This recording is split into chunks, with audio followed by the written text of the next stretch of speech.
ሰላም እንደምን አላችሁ? እንግዲህ ፎቶ ላይ እንደምታዩት እንደዚህ አይነት አሳፋሪና የሙሐመድን ሱና በቤተ ክርስቲያን ውስጥ ነገርየው እያየን እንጨምራለን ስለሆነ እንጂ እኮ ራሱ ኢየሱስ እኔ አምላክ ነኝ ዓለማትን ሁሉ ፈጥሬያለሁ ያለበት ያንደበቱ ቃል የለም። ጥያቄ ወደ ጭንቅላት ሲመጣ የመጀመሪያው ስራ ምን ይመስላል? ማማተብ እኮ ነው። ምክንያቱም ጥያቄው ማን እንደመጣው አታውቅማ። ሰላም እንደምን አላችሁ? እንግዲህ ፎቶ ላይ እንደምታዩት እንደዚህ አይነት አሳፋሪና የሙሐመድን ሱና በቤተ ክርስቲያን ውስጥ መከተል የሚፈልጉ ቆሻሻ የሆኑ አገልጋዮችን ስናይ እጅግ ያሳዝናልም ያሳፍራል። ይሄ ኤፎ የሚባል ሰውዬ ግን ጤነኛ አይደለም ማለት ጌታ ለምን አማኑኤል ሆስፒታል አገባም? እኔ የምልህ ያጠፉት የኛ እምነት ተከታዮች ናቸው። ከመከርክም ከተናገርክም ካወገዝክም የኛኑ እምነት ተከታይ። አሁን መሐመድን ምን አመጣው? አንተ የሰውን ሃይማኖት ካልነካ፣ የሰውን ሃይማኖት ካልተቸ፣ የሰውን ሃይማኖት ካልተሳደብክ፣ የሰውን ሃይማኖት ካላንቋሸሽ፣ የሰውን ሃይማኖት ካላዋረድክ እምነት አይታወቅልህ ማለት ነው። አንተ ሰውዬ ምን አይነት የቁም ሬሳ ነህ? መድኃኔዓለም እግዚአብሔርን በዚህ በቲክቶክ አካውንት የራሱ አንተን በመለጠፊ አፍራለሁ። አሳፋሪ ሰው ነህ። ያጠፉትን አትናገርም። የሰው ሃይማኖት ላይ ለምን ትሮጣለህ? ምን አይነት የበሰበሰ የሸተተ አስተሳሰብ ነው ግን አንተ ያለ? ምን አይነት ሰው ነህ ግን አንተ? ፎይዳ አትንኪው ትላላችሁ ደግሞ ከስር ቡችሎች ትመጡና እንዴት ነው የማልናገረው? መተቸት መምከር ካለበት እኛው ነው በእኛው ነው። በቃ እስቲ አንተ ውጣና የክርስትና እምነት ተከታዮች ወይ ደግሞ ክርስቲያኖችን እስቲ ስበከን። በቃ እስቲ መልካም ነገር አውራ አንተ ሰው። በቃ ያንተ እውቀት የሌላ ሰውን ሃይማኖት መሳደብ፣ ማቆሸሽ፣ ማዋረድ ነው። እፎ የምትባል ሰውዬ የቁም ሬሳ። ቀስ እያላችሁ ነው ሲያጅርስ ረጋ ሲያዛለ አንተኑ ነው የሚወጣል ተጠላሱ ላይ መምላከል ይለያል ሲጀመር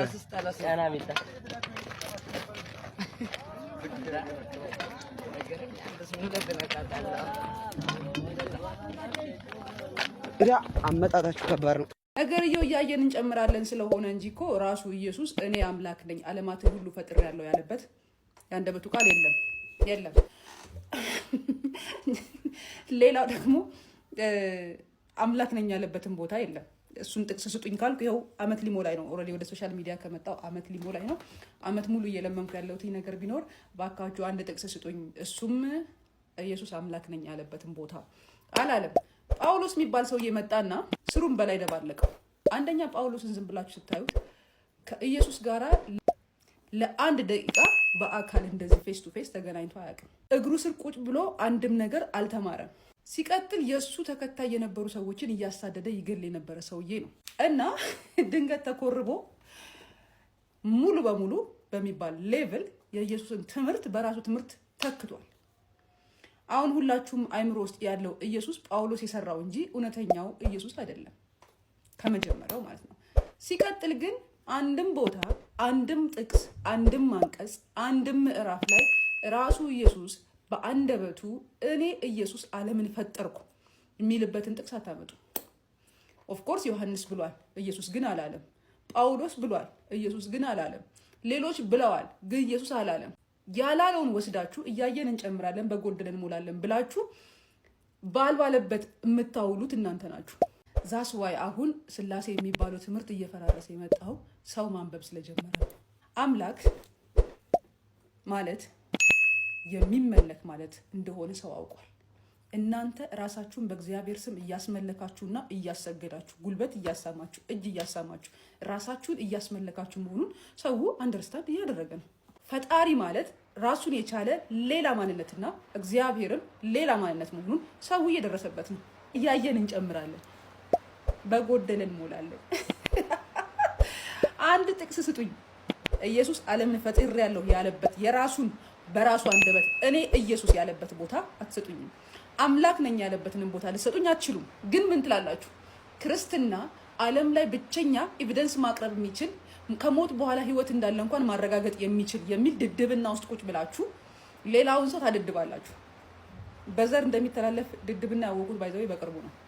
ድህነት፣ ድድብና በጣም ብዙ ነገሮች ባይ ዲኤንኤ ሙቪ ያደርጋሉ አሉ እና ዲኤንኤያችሁን ፈውሱት። በጣም ወዳችኋለሁ። ስለምወዳችሁ ነው እንጂ እኔ ቲክቶክ ማቆም ከፈለኩ በጣም ቆየው። አሁን ማስረጃ አቅርቡልኝ ያልኩት ስድብ አይደለም። ነው አጥረግርጉኝ ደግሞ እንዴ። ጥያቄ ወደ ጭንቅላት ሲመጣ የመጀመሪያው ስራ ምን ይመስላል? ማማተብ እኮ ነው። ምክንያቱም ጥያቄው ማን እንደመጣው አታውቅማ። መንፈስ ቅዱስን የሰጠ የራስ ደማዊ ጭንቅላት ነው ያመነጨው ወይ ሰይጣን እያቀበለ ነው?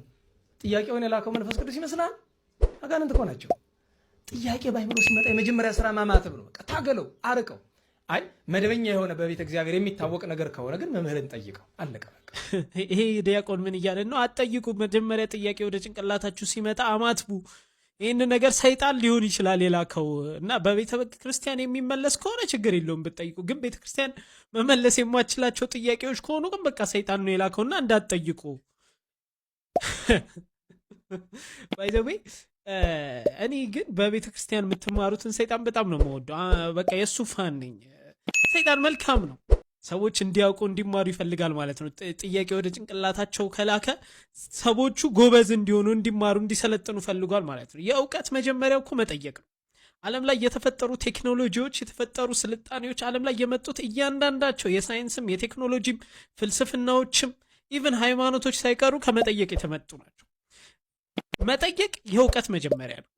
ሁሌም መጠየቅ ነው። ሰውን ስማርትም ብልህም ጎበዝም የሚያደርገው መጠየቅ መቻሉ።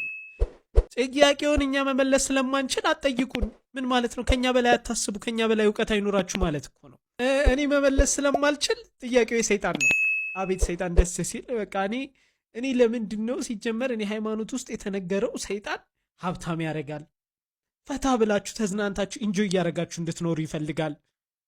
እሱ ራሱ በራሱ ደግሞ እግዚአብሔርን እምቢ ብሎ የራሱን መንግስት ያቋቋመ ነውና ሰዎች ላይም ደግሞ ሰዎች እንዲጠይቁ ጥያቄ ወደ ጭንቅላታቸው የሚልክ ከሆነ ከዚህ በላይ መልካምነት ከየት ይገኛል? አሁን ከሰይጣን በላይ መልካም ማን አለው? ላችሁ እንግዲህ ከቀናት በፊት ሶሻል ሚዲያ ላይ ሰኞ የምናመሰግነው የምናልቀው እጅግ በጣም ትልቅ ሰው አለ ሲባል ነበረ እና ወንድማችን ዲኖን ጨምሮ ብዙዎች በዚህ ጉዳይ ላይ ብዙ ነገር ሲሉ እንደነበረ ተመልክታችኋል። ታዲያ ያ ሰርፕራይዝ እንግዳም ወንድማችን መሐመድ አሊ ቡርሃን ወይም ደግሞ ደራሲ መሐመድ አሊ ቡርሃን ሆኗል። ታዲያ ኡስታዝ አቡበከር አህመድን ጨምሮ እጅግ በጣም ትልልቅ የምናውቃቸው በኢስላሙ ዓለም ሆነ በተለያዩ መልኩ የምናውቃቸው ሰዎች በተገኙበት በማሪዮት ሆቴል ወንድማችንን ደግፍ ለማድረግ ተሞክሯል። እንግዲህ መጽሐፍቶች በጨረታ ሲሸጡ ነበረ። እንግዲህ አንድ መጽሐፍ ከ200 ሺህ እስከ 300 ሺህ እስከ 400 ሺህ ጭምር ተሽጦ ወንድማችንን ለማንሳት እሱን ለመደገፍ ጥረት ተደርጓል። ከዚህም ባሻገር ደግሞ ስጦታዎቹ ተሰጥተውት እንግዲህ ለሰራኸው ስራ በርታ፣ ከዚህም በኋላ ጠንክረህ ቀጥል የሚሉ ኢነርጂ ያዘል ነገሮች ለወንድማችን እንግዲህ ተላልፈዋሉ ማለት ነው። እንግዲህ ወንድማችን መሐመድ አሊ ቡርሃን እንደምታውቁት እጅግ በጣም ብዙ መጽሐፍቶችን ጽፈዋል። ኢስላማዊ የሆኑም ከኢስላማዊ ውጭ የሆኑ ኖርማል ዓለማዊ መጽሐፎችን ጭምር የጻፈ እጅግ በጣም በቃ ባለምጡቅ አእምሮ የሆነ ወንድማችን ነው። ታዲያ ይህን ወንድማችን ማመስገናችሁ ማላቃችሁ እጅግ በጣም የሚያስደስትና ቀጥሎም ደግሞ በኢነርጂ ታትሮ እንዲሰራ የሚያደርግ ነገር ነውና በጣም ምርጥ ስራ ሰርታችኋል። ኤኒዌይስ ይህን መረጃ ላደርሳችሁ ብዬ ነው። ወንድማችን መሐመድ አሊ ቡርሃን በርታለን ላደርሳችሁ ብዬ ነው። የቅድሙን የአፋልጉኝ በተመለከተ እንዳትረሱት ፕሊስ። ቤተሰቦች ተጨንቋሉ። ሰላም አለይኩም፣ ይመሻችሁ። አንዳንድ የመስጊድ ኮሚቴዎች ግን ማለት ነው መስጊድ የአጎት ርስት የሚመስላችሁ ምናምን አንዳንድ የመስጊድ ኮሚቴዎች መስጂዱ ምንጣፉ በአዋራ ተሞልቶ ሰው ጎንበስ ብሎ ስጁድ ላይ ሲሆን አዋራ እየተራገፈበት የሚሰግድበት 5-6 ሽንት ቤቶች ተቆልፈው የውዱ ማረጊያ ውሃው ከሄደ ስንት ዘመን ሆኖት በሃይላንድ በምናምን ሰው እየተጠቀመ መስጂዱ እዚህ ግባ የማይባል ደረጃ ላይ ወድቆ ተንኮታክቶ ምናምን አንድ ሰው ሰላት ሰግዶ ሱና ሰግዶ 2 ደቂቃ ከተቀመጠ ምድር ላይ ያንዣበቡ በአይነ ቁራኛ ይመለከቱታል። መስጂዳችን ምን ሊያደርግብን ነው? ደሞ መጣ። 2 ቁርአን አንስቶ የሆነ ሰው ሲቀራበት ካዩ መደንገጥ ይጀምራሉ፣ መጨነቅ ይጀምራሉ።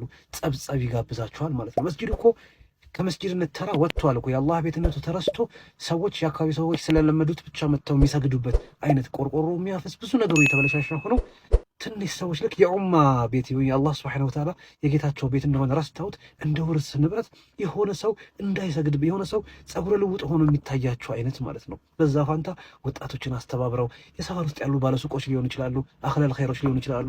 አስተባብራችሁ የሆነ እቅድ ነድፋችሁ መስጂዱን ማሸብረቅ፣ ወርቅ ማድረግ፣ መስጂዱን ምንጣፍ መግዛት፣ ውሃውን ከርሰ ምድር ማስቆፈር፣ ሽንት ቤቱን ማጽዳት፣ ነገሮችን ማስተካከል በሚቻልበት ሁኔታ የሆነ ሰው ሀሳብ እንዳያቀርብ የሆነ ሰው ስለ መስጂዱ ከተናገረ ልክ የወሳጅ አይነት ስሜት እንዲሰማ በቃ ተቆጣጥራችሁት ሆነ የቆሸሸ ካልሆነ በስተቀር መጽዳቱ በራሱ ችግር እንደሆነ የሚሰማችሁ አንዳንድ የመስጂድ ባልተቤት የአላህ ቤት መሆኑን የምትረሱት መስጂዱ ላይ ኺድማ ማድረጋችሁ ኸይር ሆኖ ሳለ የሆነ እንቅስቃሴ ሲኖር ፍርሃት የሚላችሁ በነገራችን ላይ ጥላችሁት የምትሄዱት የአላህ ቤት ነው። ይሄ እርስት አይደለም። አብራችሁ ከዛ መስጂድ ጋር በቆያችሁባቸው ጊዜያቶች ለዛ መስጂድ ባዋላችሁት ነገር ተጠየቁበታላችሁ። ኃላፊነት ነው። መስጂድን መኻደም ማለት ኃላፊነት ነው። ኡማ መሰቃየት የለበትም። ሰጋጅ መሰቃየት የለበትም። አንዳንዶቹ የሆነ በቃ የራሳቸው ልጆች ካልወረሱት ወይም ለልጅ ልጆቻቸው ካልተላለፈ በስተቀር የሆነ ጥፋት ያጠፉ ያህል ይሰማቸዋል። መስጂድ እንደዛ አይደለም። ሙስሊሙ ዑማ ማረፊያው መቀመጫው ከፀሐይም ጭምር ፀሐይ እንኳን አቃጥሎት ሄዶ መስጂድ ላይ አረፍ የሚልበት አላህን የሚያገኝበት ሰላት አምልጦት ገና ሱና ተሰግዶ ሳያልቅ በር ለመቆለፍ የሚቻከሉ አሉ። ቶሎ ብሎ ሰው እንዲወጣላቸው ዙሁር ተሰግዶ እስከ አስር ድረስ በር መቆለፍ የሚዳዳቸው የሆነ ሰው ከገባ ዘበኛው በአይነ ቁራኛ ወጥቶ እስኪገባ ድረስ የሚመለከትበት አይነት መስጂዶቻችን ወዴት እየሄዱ ነው? ትናንትና እኮ መስጂድ መገናኛ፣ መሰብሰቢያ፣ ማረፊያ አላህ ሱብሓነሁ ወተዓላ እንኳን በቀን 5 ጊዜ ሶላትን የደነገገልን በቀን 5 ጊዜ እንድንገናኘው ዋናው መገናኛ ቦታችን የትም ቦታ የዚህን ያህል አንገናኝም አይደል? ከሆነ ሰው ከጓደኛችን ጋር ቀን ልንቀጣጠር እንችላለን፣ ምሽት ላይ ልንቀጣጠር እንችላለን። ሌሊት የሚቀጣጠር ሰው አለ? ከቤተሰቡ ጋር እንኳን ሌሊት አይቀጣጠርም። ሱብሂ አላህን ለማግኘት እዛ ቦታ ወንድሞቹን ለማግኘት ሱብሂ ላይ መስጂድ እንደሚሄደው ሁሉ ማለት ነው። ታዲያ በዚህ ሁኔታ መገናኛ የሆነው መስጂድ የግል ርስት ከምታደርጉትኝ ነጻ ብታደርጉትኝ፣ የግል ርስት ከምታደርጉት ብታሳምሩትኝ፣ የአላህ ቤት ነው ብታስቡት፣ ብታሸበርቁት፣ ብታደምቁት፣ አለበዛ ወላሂ በዚህ ጉዳይ ላይ ትጠየቁበታላችሁ። አንዳንድ መስጂዶች ላይ ስትሄዱ የአላህ ቤት መሆኑን እንኳን ማሰብ ይከብዳችኋል። ከቁሽሽናቸው፣ ከሽንት ቤቱ መጥፎነት፣ ከውሃ ጭራሽ አለመኖር፣ ከምንጣፎቹ መበለሻሸት፣ ከቆርቆሮ በቃ መስጂድ አይደለም። ግን ደግሞ የሆነ ሰው እስቲ ለእናንተ ብዬ አህለ ኸይሮችን አምጥቼ ሊስተካከል እንኳን ቢባል አይፈልጉም ማለት ነው። በቃ በዛው ሁኔታ ውስጥ ብቻ እንዲያልፍ ነው የሚፈልጉት፣ እንዲቃናም እንኳን አይፈልጉም። ወዴት ነው እየሄድን ያለ ነው? አላህ ለሁላችንም ቀልብ ይስጠን። አላህ ቤቶቹን ጠባቂ ነውና ለማንም ምንም የሚሆን አይደለም። ከኛ ከምንፈልገው መንገድ ውጪ የሚወጣ አይደለም። ለኡማ መኻደሚያ ነው፣ የአላህ ቤት ነውና በምንጠየቅባቸው ጉዳዮች ላይ አላህ ጥንቃቄን ከኛ የሚለይ አያደርግብን። የምንጠየቅበት ሐለት መሆኑን አውቀን ለመስጂዶቻችን ከቤቶቻችን የበለጠ እንጨነቅላቸው ለማለት ነው። ወሰላሙ አለይኩም።